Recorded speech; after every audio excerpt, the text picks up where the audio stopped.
Bonjour et bienvenue sur le site du podcast Histoire en série, créé et animé par Nicolas Charles et Johan Chanoir. Au programme, une analyse des séries d'hier, d'aujourd'hui et de demain par les spécialistes des questions mobilisées par nos shows préférés.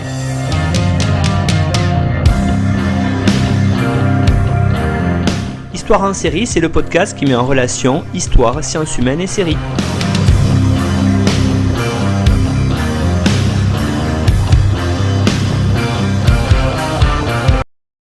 Hola y bienvenidos a Histoire en série en castellano, el podcast que se interesa en la historia de España y América Latina a través de las series. Quien presenta este episodio soy yo, Sonny Sassi, y dejad que os cuente que lo que os propongo hoy es un viaje deslumbrante. Nos vamos a Amazonía, pero ojo, con una promesa, o mejor dicho, con un compromiso, el de no dejarnos llevar por el exotismo. Para recorrer aquella infinita y, sin embargo, muy amenazada selva, contamos con la ayuda de una guía espectacular en la persona de Morgana Herrera. Bienvenida, Morgana, y gracias por aceptar mi invitación. Hola, Sonny, gracias a ti. Y ante todo te voy a presentar, eres una investigadora franco-peruana, doctora en estudios latinoamericanos por la Universidad de Toulouse-Jean Jaurès y también diplomada en lengua y civilización quechua por el INALCO. En la actualidad eres docente en el Departamento de Estudios Ibéricos y Latinoamericanos de la Universidad Sorbonne Nouvelle en París. En tu trabajo te dedicas a investigar sobre las producciones intelectuales y artísticas de la Amazonía peruana. Y cabe mencionar que las ediciones del IFEA están a punto de publicar tu tesis doctoral bajo el título Ahora le toca a la selva, propuestas regionalistas y redefiniciones de lo amazónico tras el cuarto centenario del descubrimiento del río Amazonas de 1942. O sea que en tus trabajos has estudiado la relación entre el Estado peruano y lo que podría ser su frontera verde, para retomar el título de la serie de la que nos vas a hablar hoy. Así es, muchas gracias por la presentación. Las víctimas son misioneras de la Iglesia del Edén. Es una secta de solo mujeres. ¿Cómo le sacaron el corazón sin dejar ningún rastro de sangre? Un mensaje. Una amenaza. Esa cara no muestra la edad que tiene. Eso no lo hizo ningún indígena. Solamente un hombre blanco es así de sabio. ¿Y quién? Un demonio. Llevo días estudiándote. Quiero que me enseñes a ver como tú ves. Yo no soy quien para darle sus secretos.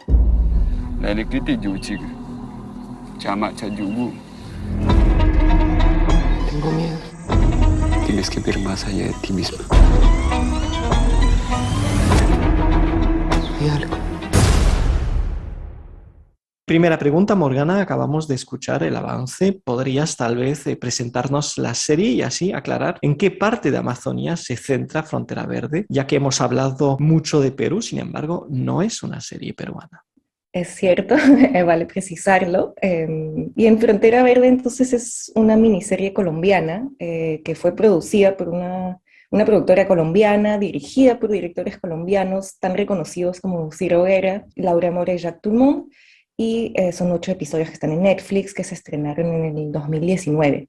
Y fue rodada, y cabe realmente, creo que merece la pena decirlo, porque es muy difícil rodar en la Amazonía, y eso fue el desafío, uno de los directores que rodaron en la frontera, lo que llamamos la trifrontera amazónica, es decir, el punto en la Amazonía que reúne a Colombia, Perú y Brasil, y fue rodada del lado colombiano, en la ciudad de Leticia, que tiene otro nombre en la serie, y también en la selva alrededor de la ciudad, ¿no? Entonces, es realmente, muchos directores lo han mencionado, rodar en la Amazonía es un desafío en sí, entonces creo que por eso, como dices, es importante empezar por señalarlo, ¿no? Sí, colgaremos incluso un mapa en Twitter para que los oyentes puedan ver que se verifica así en el extremo sur y también el extremo este de Colombia. Creo que se ha vinculado la serie con el género del film noir. Entonces, ¿qué elementos de la historia remiten a ese género y, más básicamente, qué cuenta la serie? Sí, por supuesto, debí mencionarlo desde el comienzo.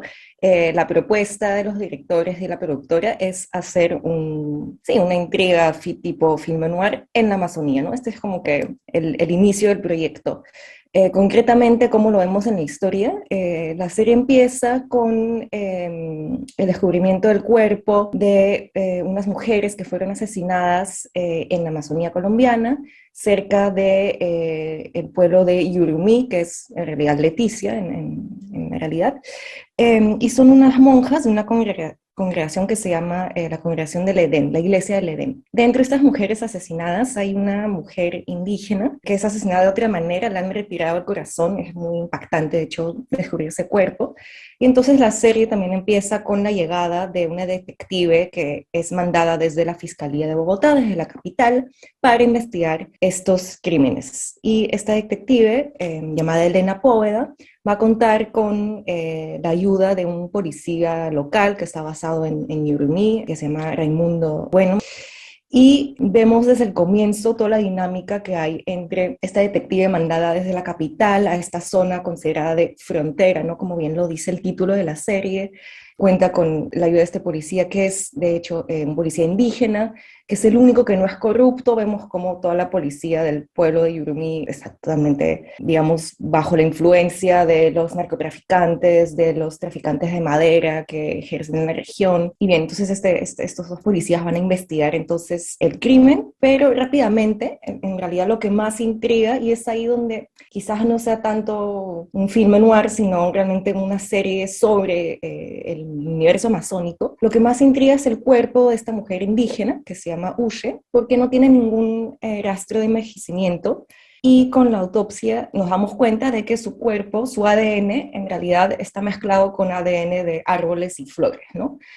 Entonces, esa va a ser una de las líneas de relato de esta serie, es investigar quién es esta mujer, ¿no? Entonces vamos a pronto seguir dos líneas de tiempo. Una va a ser la investigación policial y la otra va a ser la línea de tiempo del pasado de Uche, esta mujer indígena de un pueblo que se llama Mananuk, pero que no es un pueblo que exista. De hecho, ninguno de los pueblos indígenas que se menciona en la serie existe, ¿no? Entonces descubrimos que esta mujer, Uche, en su juventud huyó de la violencia de la explotación del caucho, que creo que es un tema que luego podemos conversar, ya que supuso un genocidio para muchos pueblos indígenas de esta zona del Putumayo, entre Perú y Colombia, y va a ser acogida por otro pueblo indígena y formada por una especie de chamán, ¿no? Que se llama Yua, y que tiene también el poder de no envejecer. En realidad, él le va a enseñar este poder de no envejecer porque es lo que la serie llama un guardián del bosque o un caminante eterno. Y se llama un caminante en referencia a una planta muy peculiar de la Amazonía, que son las palmeras caminantes. Son palmeras que tienen las raíces fuera de la tierra y entonces se diga que caminen, ¿no? Entonces, este poder debe ser uno con la naturaleza, con la selva, ¿no? Y de ahí ser el guardián de esta selva. Y en esta línea de tiempo también conocemos al personaje de Joseph, que es un médico alemán y pronto, es un poco cliché, pero vamos a aprender que es un nazi, y que quiere adquirir este conocimiento de poder conversar con la selva o la manigua, como se dice en Colombia. Y entonces, a raíz de este encuentro entre Joseph, el médico nazi, y Yua y Uche, Yua y Uche van a separarse porque van a tratar de manera distinta el encuentro con Joseph, ¿no? Lo siento, es un poco complicada la serie porque tiene, como decía, varias líneas temporales, ¿no?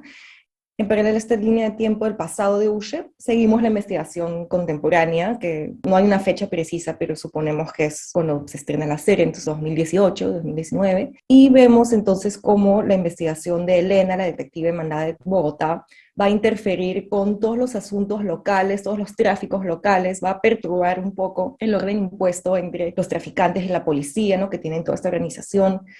Y en esta línea de tiempo vamos a también seguir el pasado de Elena. Entonces aprendemos que Elena en realidad nació en Yurumí, en la selva, es la hija de una botanista y un antropólogo, y aprendemos que sus padres habían albergado a Uche cuando Uche huía del médico nazi y cuando la madre de Elena estaba por dar a luz. Y entonces Uche va a salvar a Elena, que está el vientre de su madre, porque es un embarazo complicado, y con esta relación le transfiere a Elena el poder de la manigua, ¿no? El de la selva, de entender, de formar parte de la selva y ser una guardián también de la selva, ¿no? Y entonces estas dos líneas se van a volver a encontrar en el presente cuando Elena se da cuenta de que el cuerpo de esta mujer indígena cuyo corazón ha desaparecido es el de Uche, de esta mujer que ella conoció de niña. Y cuando se da cuenta que quien le retiró el corazón ha sido Joseph, que encontró también la manera de no envejecer, robándose justamente este poder de Ushe con su corazón, ¿no? Entonces, al final de la serie va a ser un enfrentamiento entre Elena y Joseph, y es un final un poco abierto, donde vemos que Elena por fin entiende el poder que ella tiene, ¿no? de comunicar con la selva, y se va a enfrentar a Joseph en una especie de mundo paralelo, donde sus dos conciencias se enfrentan, y Elena es guiada por la conciencia de Ushe. Lo que se destaca de este resumen es que si la serie pertenece a la categoría de film noir, pues no se limita a eso. Incluso creo que tú dirías que esa dimensión policial o de suspense casi es un aspecto adjetivo, ¿no? Secundario respecto a otros temas mucho más importantes, ¿no? Sí, por supuesto. De hecho, en las notas de intenciones de la productora siempre lo dice, ¿no? Es solo un punto de partida esta investigación policíaca. Y si uno busca un whodunit clásico tipo Agatha Christie, en realidad no es lo que propone la serie, ¿no? Rápidamente, cuando hay un personaje, un médico alemán nazi, uno sabe quién es el malo de la película, ¿no? No es el punto no es encontrarlo, sino realmente plantear todo este universo amazónico. Y eso lo que a mí me pareció lo más interesante, ¿no? Que se haya logrado realmente pensar la serie desde el territorio amazónico, que es lo que propone la Amazonía como grandes temáticas, y lo que más han logrado, me parece, los directores es una representación de lo amazónico que se aleja de lo exotizante, como decías al inicio, ¿no? El propósito es mostrar al contrario la diversidad de la Amazonía y no esta... lo que llamamos, ¿no? El infierno verde, que es un poco un cliché de las representaciones de lo amazónico desde las crónicas de la conquista, en realidad. Desde siempre se plantea la Amazonía en los distintos relatos como un infierno verde, expresión que de hecho se utiliza mucho en, por ejemplo, la literatura que llamamos la novela de la selva, que es un género que se cultivó mucho también en Colombia. Y entonces la propuesta de Frontera Verde es más bien mostrar no algo homogéneo, sino la diversidad de la Amazonía, mostrar a distintos grupos sociales y en particular a distintos grupos indígenas, teniendo cuidado, ¿no? con las representaciones de los pueblos indígenas, que también han sufrido mucho de clichés, sea en la literatura, en las artes, en el cine, ¿no? También plantea muy bien las relaciones entre humano y no humano, que es un tema que está muy de moda, pero que vale la pena destacar que surge mucho del descubrimiento por antropólogos, por personas de las ciencias sociales, de los pensamientos amazónicos, ¿no? Cómo desde la Amazonía se plantea otra relación a lo no humano. También se plantea una visión ecologista, ¿no? Una relación, digamos, no de predación de la selva, sino más bien una relación bastante ambientalista. Y también yo creo que lo más original es que se inventan una nueva mitología, ¿no? Para tratar de estos temas, ¿no? Y además, un tema que a mí personalmente me interesó bastante, es cómo se plantea la historia de la explotación del caucho, como un telón de fondo de la serie, como un trauma no superado, como una historia de la violencia que está ahí, latente, pero tampoco lo enfrenta directamente. No es para nada una serie sobre la explotación del caucho y su violencia y lo que supuso para los pueblos indígenas desde finales del siglo XIX hasta inicios del XX, sino que es algo que está presente, ¿no? Y que si uno está interesado por el tema lo puede investigar, pero que la serie no lo plantea de una manera científica, sino como parte de la historia de este territorio amazónico. Si lo entendemos, la Amazonía es mucho más que un decorado en la serie, y creo que vale la pena detenerse un poco para hablar de estas distintas dimensiones de la selva tal y como aparecen en la serie. Respecto a algo que llama la atención, creo que es el título, o el hecho de que el título hable de frontera, lo que de inmediato problematiza el estatus de esta zona, pues sugiere que la selva ya es el límite del Estado colombiano cuando, y lo vemos en cualquier mapa, la Amazonía no es una frontera, sino parte integral del territorio colombiano. Así que lo que se esboza ya con el título es una relación, pues digamos, bastante ambigua con el Estado. ¿Qué pasa luego en la serie al respecto? Sí, por supuesto. Creo que la manera de verlo más claramente en la serie es lo que decía al comienzo en el resumen, con esta relación entre la detective mandada desde la capital, desde la centralidad, ¿no?, del país, a esta zona considerada de frontera, ¿no? Como dices, la Amazonía es parte integral del Estado colombiano, pero hay que saber que la historia de la Amazonía es una historia de conquista hasta el siglo XIX. La Amazonía ha sido, digamos, dividida por las fronteras de los estados, naciones de América Latina, pero en realidad es una zona que tiene también una cierta unidad geográfica que ha sido trastocada por esta construcción de las fronteras nacionales, ¿no? Eh, y hasta hoy en día, desde muchos países amazónicos, bueno, prácticamente casi todos los países de América del Sur son amazónicos, cuando lo pensamos, ¿no? Hay más de 7 países que tienen Amazonía en América del Sur, y desde las capitales siempre se plantea como esta zona alejada, territorio de nadie, que ha sido integrada de manera gradual a los estados, en realidad a partir del siglo XIX, durante la colonización de América. La Amazonía no ha sido un territorio explorado, pero no ha sido para nada un territorio integrado a los virreinatos españoles. Ha sido una zona considerada como peligrosa, difícil de acceso, cosa que lo es, ¿no? Difícil de acceso, por supuesto, y una zona que no interesaba en realidad al Estado, a la corona española, ¿no? Si empieza realmente a integrarse durante el siglo XIX a los estados nacionales latinoamericanos, es porque estos se construyen en ese periodo, y sobre todo a partir de los años 1860, interesa a la Amazonía por justamente sus recursos y en gran medida por el caucho, ¿no? que es el látex que proviene de los árboles de los ebeas en la Amazonía, y entonces en ese momento los estados latinoamericanos se interesan por integrar realmente la Amazonía a sus estados. Y en el caso de la zona que vemos en esta serie, es doblemente una frontera porque es a la vez la extrema frontera de Colombia, y también es una zona que durante muchos años ha sido no definida, ¿no?, sino hasta los años 1920 formaba parte en realidad del territorio peruano, porque justamente no había estas fronteras tan definidas, y pasa al territorio colombiano después de la explotación cauchera, con un acuerdo entre Perú y Colombia, ¿no? Entonces, lo que vemos también en la serie es esta no definición tan marcada de la frontera cuando uno está en el terreno, ¿no? Vemos con facilidad cómo los policías pasan de Brasil a Colombia caminando, ¿no? Y como hay una sociedad de fronteras, es decir, una circulación, una facilidad de comunicación. Por ejemplo, la gente habla tanto portugués como español y se entiende, ¿no? Hay muchas escenas en que la detective le habla en español y le contestan en portugués. Es una zona también de tráfico porque justamente son fronteras que son un poco vigiladas. En fin, creo que en todos esos momentos vemos, ¿no?, cómo se plantea esta problemática. Sí, también la selva colombiana es un territorio con muchas riquezas, con lo cual constituye un lugar muy codiciado que atrae a mucha gente que quiere explotar estos recursos. Cómo aparecen en la serie estos aspectos a la vez económicos y culturales. Sí, es una zona en la que los traficantes pueden prosperar porque hay mucha impunidad, hay, como lo vemos en la serie, la corrupción de la policía que trabaja con ellos, policías que son en realidad abandonados también en gran parte por el Estado central, entonces sobreviven como pueden con los actores locales, ¿no? Y de hecho hay pocas instituciones estatales que funcionen bien en la Amazonía, y lo hemos visto de manera muy trágica con el COVID.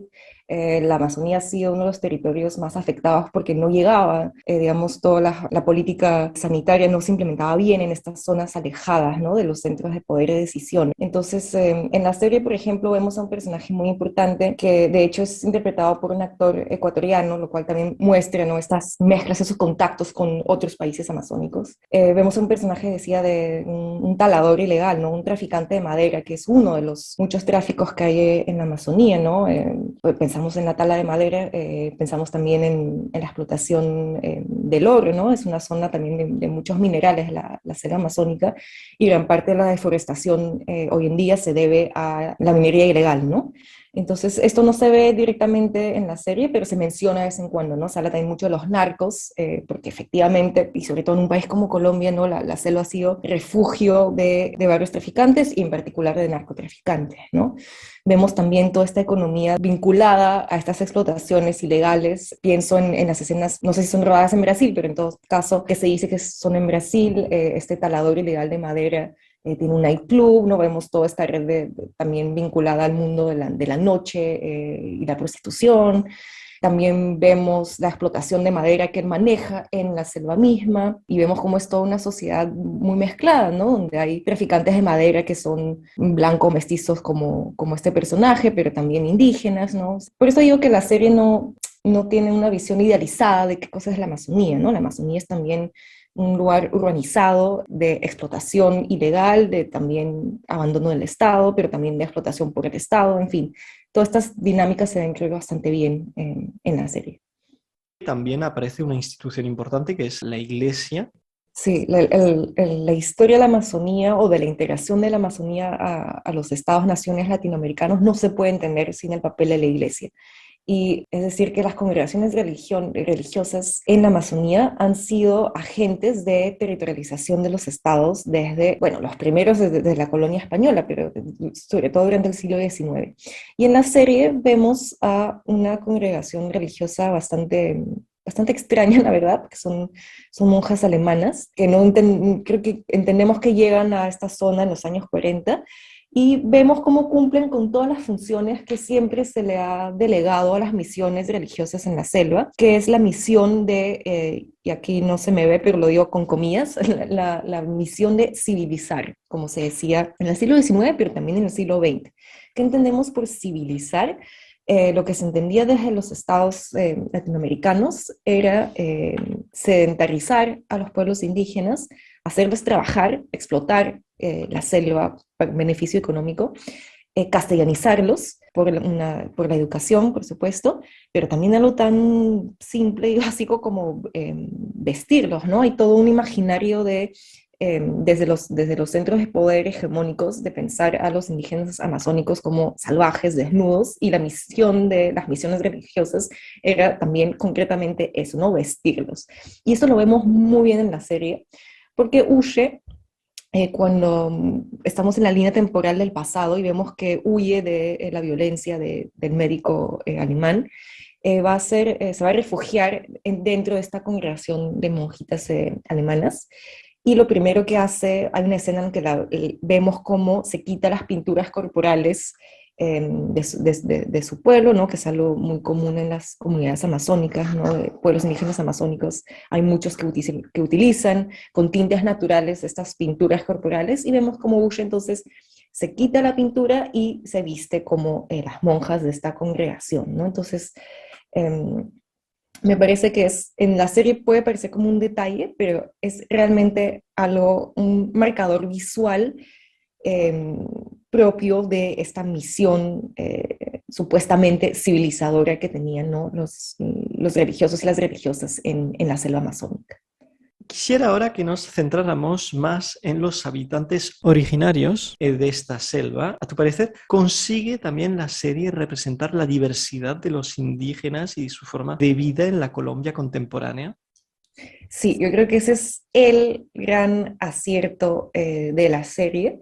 Hay que mencionar que uno de los directores y productores es Ciro Guerra. Este director colombiano ya había rodado en la Amazonía una película alucinante del 2015, me parece, que se llama El abrazo de la serpiente, y ya había trabajado con actores indígenas y con lenguas indígenas. Entonces, yo creo que hay todo un cuidado en la serie con respetar eso, mostrar, y además algo que creo que hay que destacar es que se muestran distintas maneras de relacionarse con la indigeneidad, ¿no? Distintas identidades indígenas, no solo distintos grupos indígenas, sino distintas maneras de ser indígenas. Pienso en el concepto, creo que de Homi Bhabha, que es el othering, ¿no? Que es uno de los defectos desde los discursos hegemónicos, es homogeneizar al otro como un otro y no mostrar que hay una variedad de seres humanos, ¿no? Que tienen distintas maneras de relacionarse con sus identidades. Y la serie no hace este proceso de othering, sino que realmente muestra distintos grupos. Por ejemplo, algo que creo que está bien verlo y que permite que no haya ninguna idealización sobre los pueblos indígenas cosa que hay mucho con los discursos ambientalistas, ¿no? De todos los indígenas están conectados con la naturaleza y son todos guardianes del bosque. Vemos que no. En la serie hay dos grupos indígenas que se van a enfrentar. El grupo indígena al que pertenece Yua y Uche, que son los dos guardianes de la selva, y un grupo que se llama los Yarucawa, que ellos han pactado con el médico nazi, ¿no? Joseph.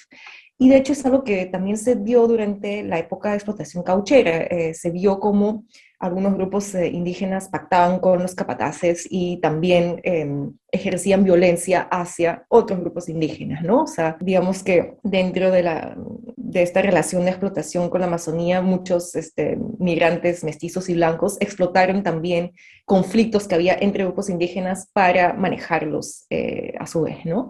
Entonces vemos ese tipo de no idealización de grupos indígenas con los Yarucawa y el grupo de Uche y Yua. Vemos también a un personaje como Raimundo Bueno, que es indígena, él viene de un resguardo indígena, ¿no? Un resguardo es una unidad administrativa propia a Colombia para poblaciones indígenas, donde tienen un cierto, digamos, derecho de autonomía como poblaciones indígenas. Raimundo viene de un resguardo indígena, pero ahora trabaja para el Estado, es policía. Y él es, digamos, un personaje que muestra muy bien cómo se puede, digamos, circular entre estos dos mundos, ¿no? O sea, no son mundos no conectados, sino que perfectamente uno puede ser policía y venir de un resguardo indígena. De hecho, la serie, una de las primeras palabras que intercambian Elena y Raimundo es sobre este hecho, porque Elena le dice a Raimundo, ¿y usted por qué no tiene uniforme? Y Raimundo le explica que para poder circular dentro de los resguardos que tienen su propia guardia indígena, que tienen su propia policía, él no puede llevar el uniforme del Estado, pero aún así es un policía. Y también vemos, entonces, como decía, los indígenas del resguardo de Raimundo, que también van a la ciudad, también van a Yurumí, que es entonces esta representación de Leticia en la serie, cuando quieren enterarse de qué ha pasado con el cuerpo de Uche. Entonces, no es que estén perdidos en la selva y que no tengan idea de dónde, que no circulen, digamos, desde su resguardo hacia la ciudad, a pesar de que esté un poco lejos, a pesar de que haya que ir en lancha, que es un viaje de varias horas, igual aún así circulan, ¿no? Y es algo que la serie lo muestra bastante bien. Y como decía, también vemos indígenas que colaboran con la explotación ilegal de madera, ¿no? O sea, no solo hay guardianes del bosque, sino también hay explotadores de la Amazonía, de los productos naturales de la Amazonía. Y por fin vemos a lo que yo creo es el tipo de indigeneidad que más ha circulado cuando pensamos en la Amazonía, y es la cuestión de los llamados no contactados, que es también un término un poco polémico. Por ejemplo, yo sé que en Perú se habla más bien de poblaciones indígenas en contacto inicial. ¿A qué nos referimos cuando hablamos de no contactados o en contacto inicial? Nos referimos a grupos indígenas que supuestamente viven en la selva sin nunca, digamos, vincularse con otros grupos sociales que están en aislamiento y que viven de manera, digamos, muy tradicional, ¿no? En la serie, el grupo al que pertenecen Yua y Uche es un grupo que los policías llaman los no contactados, ¿no? No contactado es una palabra polémica porque muchos historiadores y antropólogos han demostrado que en realidad los que llamamos indígenas no contactados son indígenas que conocían perfectamente, digamos, se relacionaban con mestizos y blancos, con migrantes, con centros urbanos, pero que durante la época del caucho, que supuso esta extrema violencia hacia ellos, huyeron de estos círculos económicos y, como decimos, se metieron selva adentro, monte adentro, ¿no? Es decir, que se alejaron de zonas peligrosas para ellos y formaron estos grupos no contactados. Y además, yo creo que lo interesante es que se utilice lenguas indígenas, ¿no? Los actores hablan ticuna y huitoto. Lo mencioné anteriormente, pero los nombres, los endonimios de los grupos indígenas en la serie son inventados, son ficticios.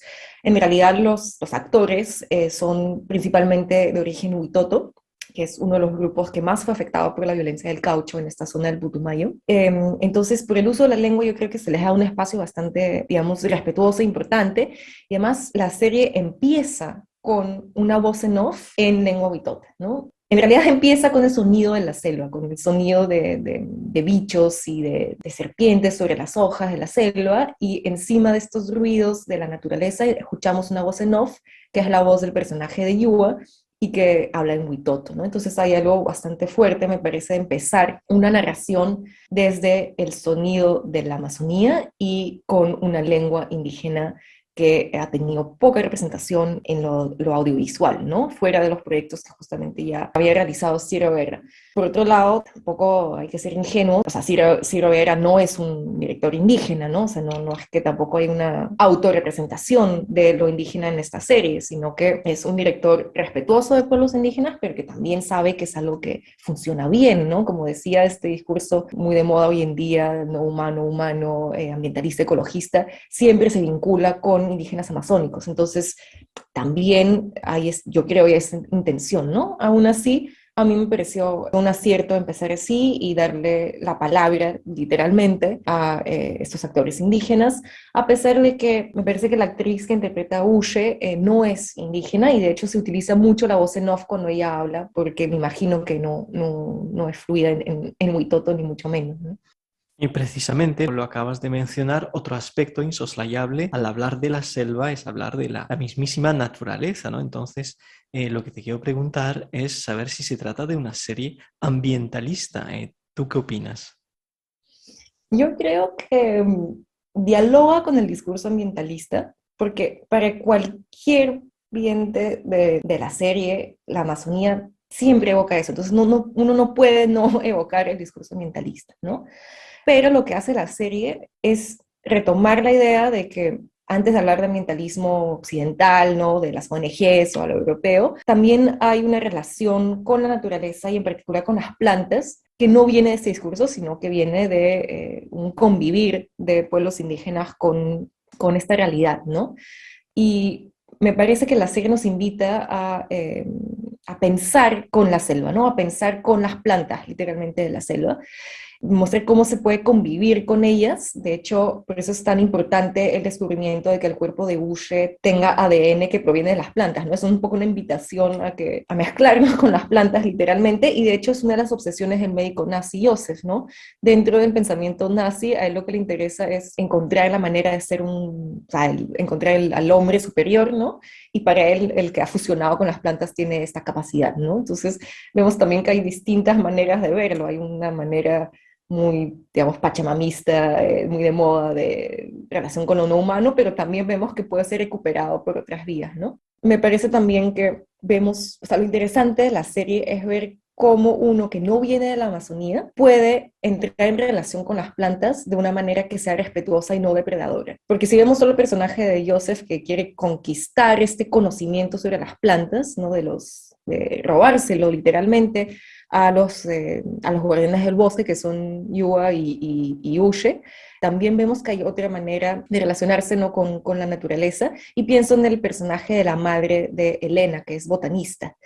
Y aquí creo que valdría la pena precisar que en Colombia ha impactado mucho dentro del imaginario de lo botánico el hecho de que la primera gran expedición botánica de la corona española, del Reino de Nueva Granada en realidad, ha sido realizada en Nueva Granada, en Colombia, ¿no? Y me refiero a la expedición de José Celestino Mutis, quien de hecho también era médico como Joseph, y que emprende esta gran expedición de clasificación, de exploración de la naturaleza colombiana en general, y en particular de la Amazonía, ¿no? Es una expedición que tuvo lugar entre 1783 y 1813, que parte evidentemente de una lógica económica de pensar la naturaleza como una fuente de riquezas, pero vemos también en la serie la manera contemporánea que tiene la madre de Elena, que es botanista, que no es una relación económica, sino una voluntad de difundir el saber sobre las plantas, porque las plantas son fuentes de curación, ¿no?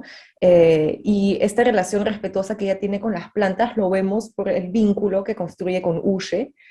Uche no ha querido compartir sus conocimientos con Joseph, el médico, pero sí con la madre de Elena. Y de hecho, Elena puede ser pensada como una síntesis de todos estos saberes, ¿no? Elena tiene el poder de Uche, pero también tiene un saber, digamos, occidental botanista, y no es un personaje que se ha presentado como una depredadora, a diferencia de Joseph. En el caso de Joseph, creo que podemos hablar claramente de lo que muchos teóricos indígenas han conceptualizado como el extractivismo epistémico, es decir, no solo una relación depredadora capitalista con los recursos naturales de la selva, o de otras regiones, sino que también alguien como, por ejemplo, Silvia Rivera Cusicanqui, que es una teórica indígena boliviana, ella ha hablado de un extractivismo epistémico, es decir, cómo los científicos del norte global han también explotado los saberes locales y principalmente indígenas, ¿no? Y es el objetivo de Joseph. Joseph literalmente le saca el corazón a Uche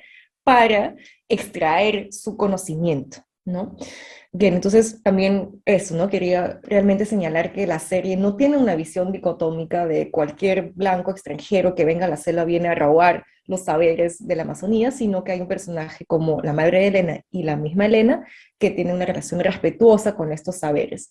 Y pienso también en la representación de las plantas en general en toda la serie. Las plantas están muy presentes desde el comienzo. Cuando Elena llega a Yurumí, le proponen en el bar donde va para un poco relajarse del viaje, le proponen un vaso de chuchu, perdón, en la serie le dicen chuchuhuasa, pero en Perú le llamamos chuchuhuasi, no me acuerdo exactamente el nombre, pero el chuchuhuasa es un alcohol fermentado con raíces amazónicas, ¿no? Y que tiene distintas virtudes. Entonces vemos cómo incluso el centro más urbano, las plantas están presentes y el barman le dice, esto te va a curar lo que tienes, ¿no? Y lo vemos también en la congregación de las monjas alemanas, que se llama la congregación del Edén, tienen también toda esta, viven en realidad de la venta de distintos bálsamos que producen con plantas amazónicas, y de hecho es un conocimiento que ellas tienen porque Uche ha sido albergada por esta congregación y Uche ha compartido, no con las madres superiores alemanas, sino con las jóvenes de su edad, que en la segunda línea temporal se vuelven, digamos, la nueva congregación del Edén. Ella ha compartido con ellas estos saberes y entonces las monjas ahora producen y venden ungüentos y bálsamos en el mercado del centro urbano. Entonces estos productos que les permite vivir, pero también, digamos, difundir un saber medicinal con estas plantas. Entre toda esa flora hay una planta que se distingue, me refiero al árbol del caucho, que dio lugar, y lo hemos mencionado, a lo que se llamó la Guerra del Caucho. A ver si puedes un poco recordar de qué se trata y comentar cómo se manifiesta esta memoria, ¿no?, de este pasado doloroso en la serie. Sí, por supuesto. La Amazonía se volvió el centro del mundo industrial a partir de los años 1800, empiezan los años 1860 y en realidad lo que llamamos el boom del caucho empieza en 1880, por esa década, y es bastante breve en realidad este boom del caucho. Los historiadores suelen decir que se explota de manera masiva e industrial el látex natural amazónico entre 1880 y 1914, y es un momento de las revoluciones industriales, evidentemente, en el que se necesita producir mucho caucho para las llantas de los automóviles, de las bicicletas, etcétera, ¿no? Entonces, dentro de este descubrimiento de cómo el látex natural amazónico permite ser empleado para construir estas llantas, se empieza a explotar de manera masiva estos árboles hebeas, y la historia trágica de esta explotación no es solo, digamos, una violencia hacia el árbol mismo del caucho, sino sobre todo hacia la mano de obra que fue principalmente y casi exclusivamente indígena amazónica. Dependiendo de la zona donde nos situamos, esta explotación llegó a grados de violencia que fueron realmente extremos, y probablemente la zona donde la violencia llegó a su punto álgido y que desembocó en un genocidio de más de 40.000 vidas indígenas, es en la zona que llamamos del Putumayo, es decir, la zona que no tenía en la época una frontera definida entre Perú y Colombia, que es la zona de la serie, ¿no? como decía, los que llamamos no contactados hoy en día son indígenas que han huido de esta vorágine de violencia que se desencadenó en esta zona de frontera que era tierra de nadie. Es decir, que probablemente el cauchero, el explotador de caucho más conocido de esta historia es un peruano llamado Julio César Arana, que tenía una explotación que básicamente era 1/3 de la Amazonía colombiana, ¿no? Prácticamente el tamaño de Suiza. Y Julio César Arana tenía en su explotación, se comportaba, perdón, en su explotación un rey, un dirigente, ¿no? O sea, él, según él, defendía la frontera peruana de los colombianos porque él mandaba en este territorio de nadie donde no había presencia del Estado. Digo territorio de nadie, obviamente sí había personas, había pueblos indígenas, me estoy refiriendo a cómo se percibía este territorio desde los centros de poder. Y entonces este personaje de Julio César Arana en su explotación esclavizó a cantidades de pueblos indígenas, principalmente huitotos y boras, y los actores que vemos en la serie vienen de estos grupos indígenas, ¿no? En esa época, la imagen de la Amazonía como un infierno verde se transformó para ser el infierno de la explotación cauchera.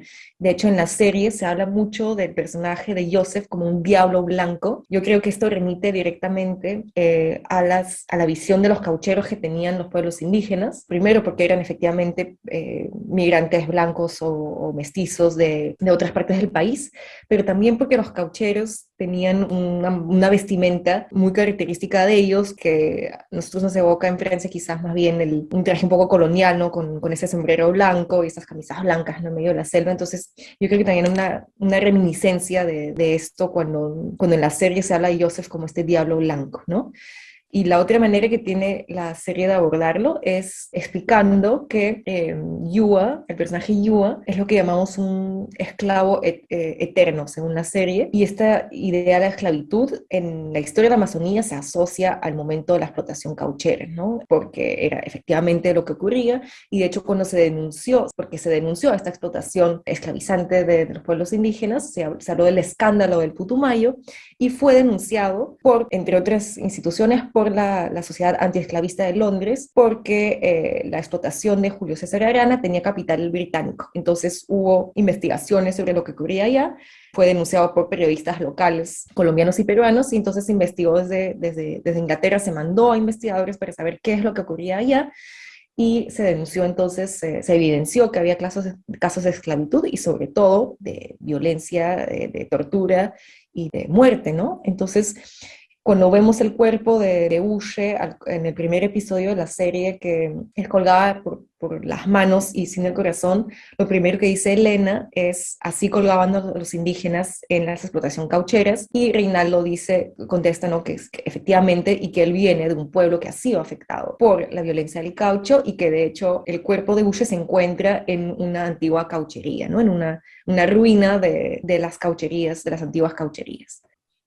Pues muchas gracias, Morgana. Creo que ahora los oyentes lo saben todo para entender perfectamente Frontera Verde. Esta serie lo hemos entendido bastante original, que está disponible en Netflix. No sé si quisieras añadir algo, tal vez recomendar otra vez esta película de Ciro Guerra, que también es uno de los directores de Frontera Verde, que es El abrazo de la serpiente, que tiene mucho que ver con esta guerra del caucho, ese boom del caucho. Sí, por supuesto. Recomendaría efectivamente El abrazo a la serpiente, pero también me gustaría recomendar que vean las obras, las pinturas de un grupo de varios pintores boreas y huitotos de la Amazonía peruana, pero que en realidad vienen de familias que han sido desplazadas por la violencia del caucho y que tienen también familia en Colombia. En Perú hay todo un movimiento de artistas indígenas amazónicos que han permitido que se entienda la violencia del caucho y que se visibilice, porque en realidad es una parte de la historia peruana y colombiana que a veces que no forma parte de una historia oficial. Y estos pintores indígenas amazónicos han permitido que circulen imágenes de esta época, representando los testimonios de sus abuelos, de sus ancestros, sobre lo que supuso esta violencia del caucho. Y pienso principalmente en Santiago Yahuarcani, que es un pintor amazónico peruano, en su hijo, Rember Yahuarcani, y también en otro pintor que se llama Bruce Rubio, que tiene realmente obras muy impactantes sobre este periodo. Obviamente todas las referencias aparecerán en la página internet del podcast. Pues otra vez muchas gracias, ya se está terminando el programa. Como siempre, si os ha gustado el programa podéis seguirnos en las redes sociales y animarnos a seguir grabando. No dudéis en recomendar el podcast a vuestros amigos, estudiantes, alumnos hispanohablantes o que quieran aprender el español. Saludos y hasta muy pronto. Muchas gracias, Sony. Hasta luego.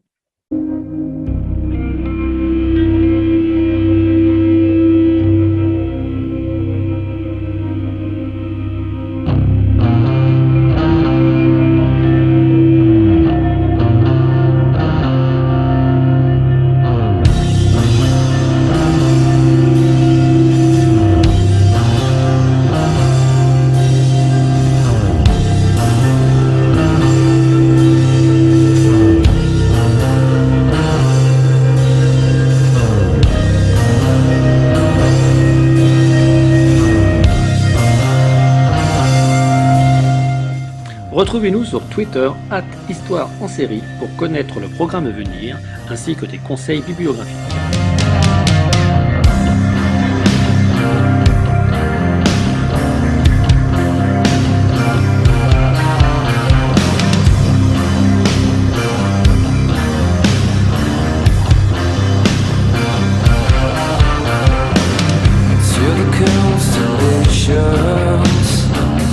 Travel logistically, such a beautiful planet populated by a strangely animals. Endless and mystic, and you want to